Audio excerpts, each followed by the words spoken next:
WJ, é muito comum a gente ouvir jovens falando que acreditam em Deus, que acreditam na palavra, mas na maioria das vezes, esses mesmos jovens nunca fazem uma confissão pública da sua fé. Por quê? Vergonha. Eu sinto que o jovem contemporâneo, ele sente vergonha de Deus. É muito fácil eu falar que eu acredito em Jesus, ou que eu amo Jesus. Difícil é eu deixar que ele se manifeste através de mim. Então, muitas pessoas, sobretudo os jovens, vão afirmar que têm fé, mas na verdade sentem vergonha da fé que têm. Mas como é que você chegou nessa conclusão? Vamos lá. Eu acho que é o seguinte: se eu acredito em Cristo, eu me relaciono com Ele. Porque é impossível que eu tenha uma fé verdadeira sem um relacionamento. Então, se eu acredito, eu me relaciono. E uma vez que eu me relaciono com Cristo, eu passo a ser gradativamente transformado por Ele. Então, eu começo a falar diferente, eu começo a andar diferente, eu começo a frequentar lugares diferentes, eu começo a me parecer com Ele. Porque Ele passa a viver em mim através do seu Espírito. Então, aos poucos, os meus pensamentos se tornam os pensamentos dele, o meu comportamento se torna o comportamento dele. E qual é o resultado que isso gera na sociedade? Ora, o resultado que isso gera é que as pessoas, os meus amigos, os meus familiares, a sociedade de um modo geral, na maioria das vezes, passa a ter uma opinião diferente e quase sempre negativa ao meu respeito. E é aí que mora o problema. Eu não quero que as pessoas pensem sobre mim aquilo que eu sei que eu não sou, né? E a gente sabe que para a sociedade, no minuto em que a gente assume ser crente, a gente também assume ser bobo. Porque o mundo, de forma estratégica, faz parecer que servir a Jesus é coisa para otário. O jovem não quer ser otário. O jovem quer ser popular. Eu quero ser popular. Entende? Então, é difícil para o jovem, para nós, assumir essa fé considerando tudo no que ela se embasa, né?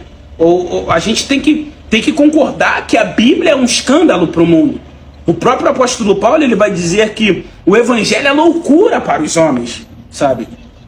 Você tem que ter peito para afirmar que acredita que a serpente falou com a mulher, por exemplo. Isso é loucura. Você tem que ter peito para afirmar que acredita que Deus falou com um homem para construir uma arca e depois convocou dos 4 cantos da terra um casal de animal de cada espécie para... Loucura, sabe? Que através da vida de um homem Deus abriu um mar a olho nu, que outro homem recebia de Deus uma super força, era quase um super-homem, a ponto de derrotar 1000 inimigos sozinho. Tudo isso é loucura, sabe? Então a gente tem que ter muito peito para dizer para o mundo que a gente acredita nessas loucuras. Então é natural que seja um escândalo para o mundo que não recebeu o dom da fé.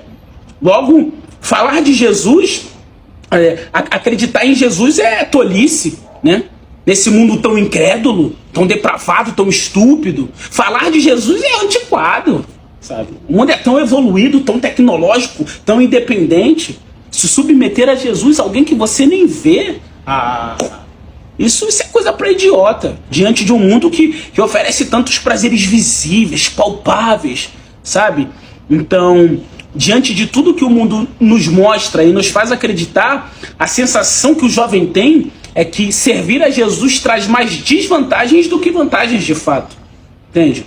O jovem cristão, ele fica completamente descolocado na juventude do mundo, entende? Então a minha conclusão é que o jovem, ele não assume a fé por causa da vergonha. Qual seria uma solução para isso? Confessar que tem vergonha. Eu costumo dizer que o maior problema não é o pecado em si, mas a falta de reconhecimento do pecado, sabe?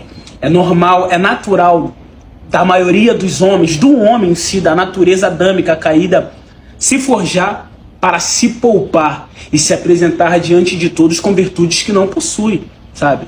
Eu não quero rasgar o meu coração diante de Deus com toda a minha sinceridade para dizer para Ele: Senhor, eu tenho vergonha do Senhor. Não faz sentido, isso não bate. Então eu me forjo, sabe? Por que eu não consigo dizer para Deus que eu sinto vergonha dele? Porque eu costumo sentir vergonha dele durante todo o dia na minha vida cotidiana. de 10 da manhã a 10 da noite. Na hora que eu vou orar de noite no meu quarto, no meu íntimo, eu não consigo, porque eu sinto vergonha de mim, porque durante todo o dia eu senti vergonha dele. Então eu entro num ciclo, entende? Eu não consigo dizer pra ele que eu sinto vergonha dele, porque sentir vergonha dele já é algo vergonhoso. Era ele que deveria sentir vergonha de mim. O pecador sou eu, o vacilão sou eu, ele é santo, ele me salvou, sabe? Então a gente entra num ciclo e não consegue confessar, sabe? Mas eu aprendi, se eu não me engano, ouvindo uma das inúmeras pregações da pastora Camila Barros, que ela diz assim: a sua sinceridade não ofende Deus, sabe? Deus quer que você verbalize aquilo que você sabe que está errado. Não adianta querer se apresentar diante de Deus com a santidade que você não tem, sabe? Deus quer a sua sinceridade. Olha, pensa comigo. Deus, ele sabe o que se passa dentro de você, você falando ou não.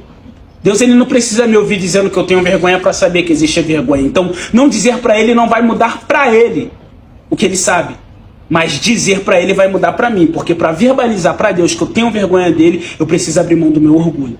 Entende? E é isso que o Senhor quer. Ele quer que eu abra a mão do meu orgulho e me mostre de fato: esse é meu rosto sujo, tenho vergonha, por favor, me ajuda, porque a tua palavra diz que aquele que se envergonhar do Senhor, naquele grande dia o Senhor se envergonhará dele. E você já teve vergonha de Deus? Já tive. Como é que você perdeu essa vergonha? Eu perdi essa vergonha lendo a Bíblia depois de uma oração onde eu confessei ao Senhor que eu tinha vergonha, sabe? Que eu vi, então, eu orei ao Senhor, e aí depois eu abri a Bíblia, e se eu não me engano era 2 Samuel capítulo 6, que fala sobre a arca da aliança sendo levada para Jerusalém, e como Davi dança diante da arca, né? E a sensação que eu tinha, foi assim que o Senhor trabalhou comigo, a sensação que eu tinha é que enquanto eu andava com a Bíblia, todo mundo me tirava para altário. É isso que eu pensava ao meu respeito. Pô, tô sendo tirado para altário. Então Davi, ele dança diante da arca, tá dançando, e a primeira esposa dele, Mical, tá olhando ele da janela do palácio e despreza ele no coração dela. Quando Davi chega em casa, ela confronta ele, porque a Bíblia dá a entender que Davi não estava com as vestes reais, sem coroa, estava como qualquer um no meio do povo dançando. Então ela confronta ele dizendo: poxa, que bela figura fez o rei hoje, se comportando como um vadio qualquer, se expondo na frente dos servos, se expondo na frente das servas, sabe? E aí Davi responde ela dizendo: não, na presença do Senhor, que me escolheu para ser rei no lugar do seu pai, porque ela era filha de Saul, o antigo rei, né? Na presença do Senhor, que me escolheu para reinar no lugar do seu pai, de toda a sua família aqui, é que tenho me alegrado, sabe? E a palavra diz que o Senhor cerrou a madre de Mical, ou seja, ela não pôde ter filhos mais, né? Na verdade, ela não teve filhos por causa disso. Eu já conheci o coração dela. Então o Senhor me fez pensar numa coisa, tipo, nessa relação entre Davi e Mical, quem tá na melhor posição? Ela chama ele de vadio, ela tá tirando ele para altário, mas quem ele é? Olha, ele é o rei. Ela pode dizer o que quiser dele, ele ainda é o rei, sabe? E no momento em que o Senhor converte o nosso coração, a gente passa a ser filho de Deus. O problema é que o mundo pensa ao seu respeito. Basicamente era isso que o Senhor falava comigo. Tá vendo Davi? Tá dançando no meio do povo, ele não liga pra opinião alheia, ele não liga pro que pensam dele, ele sabe que ele é rei. Ele sabe que eu escolhi ele. Ele tem identidade. Você tem identidade? Você sabe quem você é em Deus? Eu te escolhi. Você é meu filho. Você não precisa ter vergonha, sabe? Saiba o seu valor. Maior é o que está em nós do que o que está no mundo, é o que a palavra diz. E esse era Davi. A posição dele era elevadíssima. Quem são os filhos de Deus na terra? Porventura não são aqueles que estão em posições elevadíssimas? Foi assim que o Senhor tratou a minha vergonha.